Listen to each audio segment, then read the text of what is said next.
आनंद का सागर है, यहाँ कुछ नहीं। कोई खाने कोई पीने में, सुनने में, देखने में, इसमें कुछ, ये तो उस आनंद का एक मतलब यह है कि छाया है। कहाँ आनंद, कहाँ यह आनंद, आनंद कुछ नहीं। कुछ छाया में आभास होता है कि जरा सा लव मात्र हमको देखने में, खाने में, जिब्या में आनंद। फिर मन भागता है कि चलो इंद्रियों को लेकर के कहीं नहीं आता। राज में जाए, पाठ में जाए, देखने में जाए, खाने में जाए, बच्चों में जाए, स्त्री में जाए, सोना चांदी में, कहीं भी जाए वो तो भागता है। तो सही बात यह है कि यहाँ आनंद नहीं है, इसलिए उसकी तलाश कर रहा कि मेरा आनंद कहाँ है, तो उसको ढूंढ रहा और यहाँ मिलता नहीं।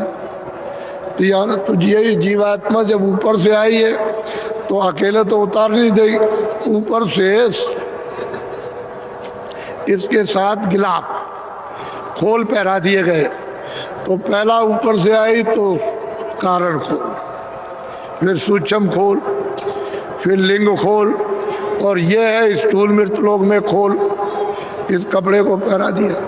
तो जब ये कपड़ा उतारो तब तो आप लिंग में जाओ, लिंग कपड़े को उतारो तब सूक्ष्म में जाओ, सूक्ष्म कपड़ा उतारो तो फिर आप कारण में जाओ, और कारण भी उतार दीजिए तब मुक्त हो जाओ। तो आपको अवस्था तो मालूम ही नहीं आता कि उसका कहाँ नाका है, कैसे इसको उतारेंगे, कैसे उसको उतारेंगे, कैसे उसको, और फिर हम कैसे गुणातीत हो जाएंगे। तो आपको इसका राज नहीं मालूम। लेकिन कलयुग में संतों ने इतना सुलभ कर दिया कि स्त्रियां भी कर सकती हैं, पुरुष भी कर सकते हैं। 12 बरस के बच्चे भी, 12 से नीचे नहीं, 12 बरस से ऊपर बच्चे भी कर सकते हैं, देवियां भी कर सकते हैं, पुरुष भी। और सहज, सरल, सीधा, उसमें कोई तकलीफ नहीं, और शारीरिक तकलीफ तो है ही नहीं। तो हम लोग महात्माओं के पास पहुंचे नहीं। अगर सुनते होते तो ये विद्या तो आज मिल जाती, तो आज ये तकलीफ क्यों होती है? जब उस विद्या को प्राप्त कर लेते तो ये तकलीफ का क्या काम था? वो तो विद्या छूट गई, धन छूट गया, सुख छूट गया, आनंद छूट गया, ज्ञान छूट गया। जब सब छूट गया, शक्ति छूट गई, शक्तिहीन हो गए।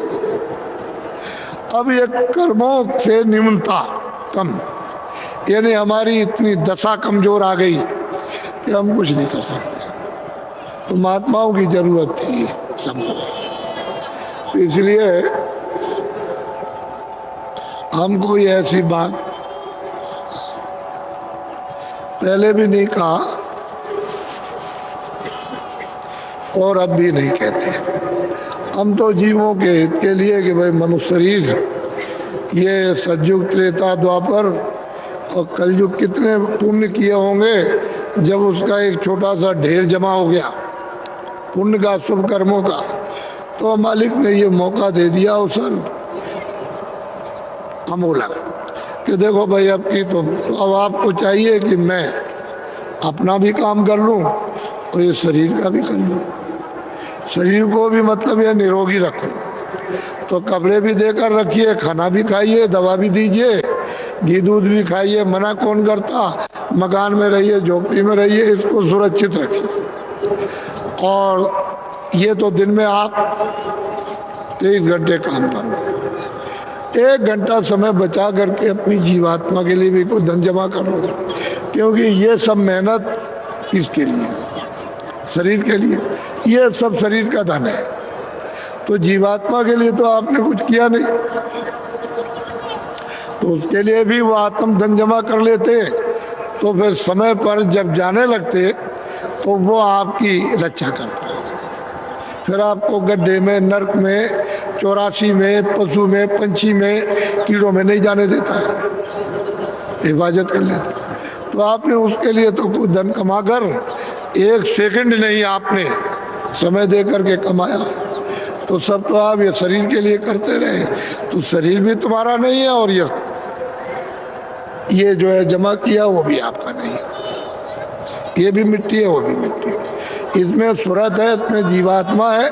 चेतन तब तो ये चलता फिरता बोलता देखता, और वो चेतन इसमें से निकाल दिया तो जड़ है। 5 तत्वों का खोल है उन मसालों का, और ये भी वही। तो ये निरस है, निर्जीव। ये तो चलता फिरता नहीं, लेकिन आपने इसको मान रखा कि तो ये पड़ा हुआ है, ये बात खत्म। ये तो आपका अंतिम धाम है, निश्चित। आपको यहाँ से जाना है, आपके पास कुछ नहीं है। कुछ लेकर नहीं तो आए न जाए। आप कुछ भी कहो, कुछ भी करो, पढ़ो लिखो, हिंदी अंग्रेजी उर्दू संस्कृत ये वो, धनी मानी निर्धन, कुछ भी, कोई सामान यहाँ से एक जर्रा भी आप नहीं ले जा सकते। न हिंदी, न उर्दू, न अंग्रेजी, न पढ़ सकते हो, न बोल सकते हो, कुछ नहीं। वो सब यहाँ रखवा लेगा। जान पहचान, सुनना बोलना सब यहाँ रखो, और बस जोर से मारेगा, जोर से धड़ाक से। ये है अंतिम। तो आप कुछ अपने लिए करो, कुछ जीवात्मा के लिए थोड़ा बहुत। तो थोड़ा सा आप तो गंदे हो गए, इसमें तो दो राय नहीं। तो शुद्धि सफाई के लिए किसी का सहारा ले लो। जब सहारा ले लोगे तो वो साफ करेगा।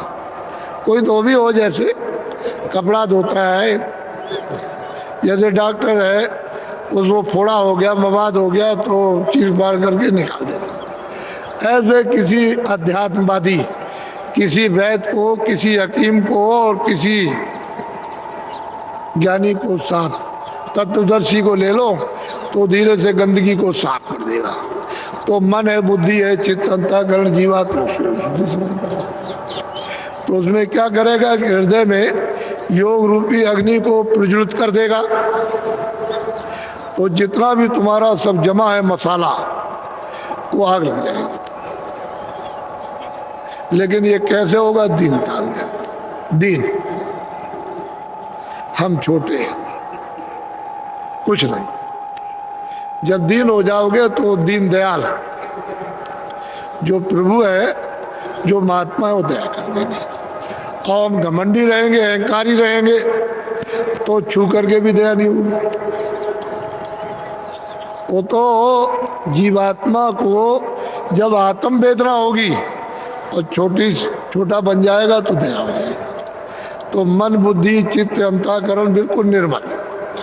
ये ऊपर का आकाश बिल्कुल दमदम करता। जब इस तखत को, इस सिंहासन को शुद्ध और साफ कर लोगे तो मोह बिलो के राम मुस्काई, तो वो परमात्मा इस सिंहासन पर बैठ जाएगा कि स्वच्छ है, तो दिखाई देगा। दर्शन ऐसे ही दिखाई देता जैसे आप दिखाई देते। आप तो बहुत गंदे हो, यानी शरीर मतलब है, लेकिन वो तो बिल्कुल प्रकाशमान। वहां अंधेरे का नाम नहीं, गंदगी का नाम नहीं। ऐसे और सब महात्माओं ने कलयुग में जिन्होंने प्राप्त किया, उन्होंने बिल्कुल साफ, उन्होंने कोई कहने में कमी नहीं रखी। लेकिन तुम ऐसे अभागे कि धर्म क्षेत्र भूमि पर जन्म लिया, जहाँ ऋषि मुनि, महात्मा, साधु, सन्यासी और योगी और संत आते रहे और वंचित रहे, और अपनी जीवात्मा के लिए कुछ भी नहीं कर सके। ये दुर्भाग्य रहा। तो ये अवसर आपको मिला, ये मिला, और ये सब बुराई को करो बंद। चाहे वो धार्मिक हो, चाहे ब्राह्मण हो, चाहे क्षत्रिय हो, मुसलमान हो, चाहे मुल्ले हो, चाहे पंडित हो, चाहे राजनीतिक हो, कोई भी हो, इसको बंद कर दो। इसमें कुछ भी मनुष्यता नहीं, पागलपन है। कुछ अच्छी बातें भी करो, कुछ अच्छा सोचो भी बुद्धि से, कुछ बुद्धि का भी तो काम करो। ना तुम जबान का काम करते हो, ना कुछ अच्छी चीज देखते हो, ना कानों से सुनते हो, ना बुद्धि से कुछ अच्छा सोचते हो, और मन से भी कोई अच्छा संकल्प नहीं। कुछ अच्छा भी करो। अरे भाई कीचड़